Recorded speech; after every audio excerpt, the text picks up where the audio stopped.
Hello, আসসালামু আলাইকুম। আমি হচ্ছে আমার পরিচিত অপরিচিত যারা আছেন সবার জন্য আমি আমার উপলব্ধি থেকে আমি যেটা ফিল করছি সেটা আমি আপনাদের সাথে শেয়ার করতে চাই, এবং আমার এটা মনে হলো যে আমার এটা অ্যাজ এ হিউম্যান বিং হিসেবে আমার খুবই মানে এটা আমার দায়িত্বের মধ্যে পড়ে যে আসলে এই জিনিসটা শেয়ার করা, যেহেতু আমি ফিল করছি। আমার মনে হয় যে আপনারা অনেকেই বিষয়টা ফিল করেন বা জানেন। সো লাস্ট উইক আমি হচ্ছে ডেনমার্কের একটা বনহোলমে, একটা জায়গার নাম, একটা আইল্যান্ড, সেখানে একটা হসপিটালে কাজে গিয়েছিলাম। সেইখানে হচ্ছে আপনার জায়গাটা হচ্ছে এরকম যে আপনি ওইখানে বনহোলমের মোস্ট মানে সব বয়স্ক মানুষরাই মূলত ওই হসপিটালটাতে থাকে, ওদেরকেই নেওয়া হয়। তো আমি ওইখানে কাজের উদ্দেশ্যে গিয়েছিলাম। সেটা হচ্ছে আমার কাজটা ছিল এরকম কিছুটা যে আমরা এক ধরনের মানে ভেন্টিলেশন সহ এক ধরনের গ্লাস উইন্ডো বানানো হয় আমাদের কোম্পানি থেকে। তো ওগুলো প্রতি বছরই আমাদের চেক করতে হয় একবার করে। সো এটা ছিল আমাদের রুটিন চেক আপ। তো প্রত্যেকটা রুমেই যাওয়া হয়েছে। সেই সুবাদে আমি দেখতে পাচ্ছিলাম যে মানে ওরা জাস্ট শুয়ে আছে। যেমন আমাদের কালচারে বা আমাদের সাবকন্টিনেন্টে কি হয়, নর্মালি হচ্ছে মানুষ অসুস্থ হইলে আমাদের পরিবার, ফ্রেন্ডস, ওয়াইফ, মা বাবা, ভাই বোন সবাই থাকে পাশে।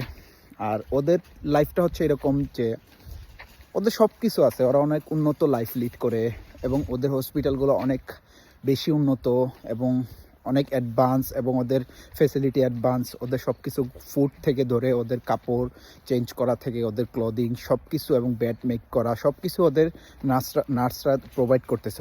হসপিটাল প্রোভাইড করতেছে টাইম টু টাইম ফুড এবং মেডিসিন, সব কিছু ওদের টেক কেয়ার করা হচ্ছে। কিন্তু আমি যে জিনিসটা ফিল করলাম সেটা হচ্ছে মানে এত কিছু থাকার পরেও আমার ওদের চেহারা, যাদের মানে ওরা এমনভাবে শুয়ে আছে, মানে অনেকের ফেস দেখা মনে হলো আসলে জাস্ট ওরা মরার জন্য অপেক্ষা করতেছে। এটা আসলে খুবই বেদনাদায়ক, এবং এটা আসলে নিজে যদি আপনি ওদের ফেস না দেখেন তাহলে আপনি আসলে ফিল করতে পারবেন না যে বিষয়গুলা মানে কীরকম। আমি আসলে যেটা ফিল করছি সেটা হচ্ছে মানে অনেক ভালো লাইফ, অনেক ভালো কালচার, অনেক ভালো উন্নত জীবন, সব কিছু ঠিক আছে, বাট সব কিছুর শেষে কিন্তু আপনার যেতেই হবে, এবং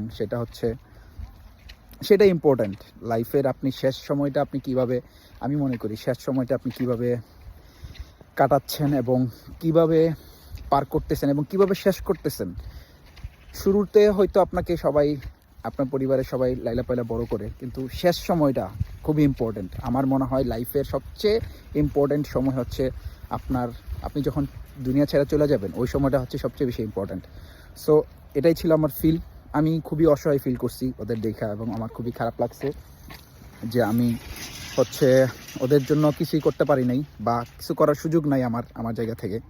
কিন্তু আমি এমন কিছু করতে চাই, যদি আল্লাহ আমাকে সামর্থ্য দেয়, যেন আমি আমার দেশের মানুষের জন্য বা আমার পরিবারের জন্য, যদিও আমি আমার পরিবার থেকে দূরে আছি, আমার মা বাবা এখন একা, ঠিক আছে, আমি আমার জীবিকার তাগিদে আমি চলে আসছি, কিন্তু ওদের তো জীবিকার কোনো প্রবলেম নাই। সো ওরা কেন একা থাকবে? আমার প্রশ্ন হচ্ছে এইটা। আমার মা বাবা একা, সেটা হচ্ছে আমার আমি জীবিকার তাগিদে আমি আমার মা বাবাকে সময় দিতে পারতেছি না, এটা একটা পয়েন্ট। বা হয়তো আমাদের কালচারে এরকম হয়, বা আমি না পারলেও আমার বোনরা আছে, বাইরে আছে, সবাই দেখতেছে। কিন্তু ওদের তো মানে এরকম কোনো প্রবলেম নেই, ফিনান্সিয়াল প্রবলেম বলেন, বা ওদের তো এখানে কাজ করতে হয় না। ওরা জাস্ট হচ্ছে কিছুই মনে করে না আমার বাবাকে। ওরা জাস্ট মানে বয়স হয়ে গেছে, ঠিক আছে, ওইটাই ওদের স্থান, এটাই হচ্ছে ওদের কাছে নর্মাল। সো এই জিনিসটাই খুবই খারাপ লাগলো, এবং জাস্ট ওদের ফেস দেখা মনে হলো যে ওরা জাস্ট হচ্ছে মরার জন্য অপেক্ষা করতেছে, দ্যাটস অল। এটাই হচ্ছে সবচেয়ে প্যাথেটিক একটা বিষয়। মানে আপনি বিছানায়, হসপিটালে চিন্তা করেন, আপনি বিছানায় শুয়ে আছেন, যে হচ্ছে আপনি অপেক্ষা করতেছেন আপনি কখন মারা যাবেন। এর চেয়ে খারাপ বিষয় আর কিছুই হইতে পারে না আমার কাছে একটা মানুষের জন্য। থ্যাংক ইউ সবাইকে। জাস্ট এটা হচ্ছে আমার জীবনের প্রথম হোপফুল যে এটাই আমার জীবনের প্রথম ফেসবুক ভিডিও বলেন আর যাই বলেন, এটাই আমার উপলব্ধি ছিল, এবং এটা আমি আপনাদের সবার সাথে শেয়ার করতে চাইছিলাম। আমি লিখতে চাইছিলাম, কিন্তু আমার মনে হয় যে লেখার থেকে যদি আমি একটা ভিডিও বানাই, সেটা মনে হয় আর বেশি মানুষের কাছে মানে থটফুল হবে। এর জন্য হচ্ছে আমি এই ভিডিওটা বানাইছি। থ্যাংক ইউ সবাইকে। আসসালামু আলাইকুম।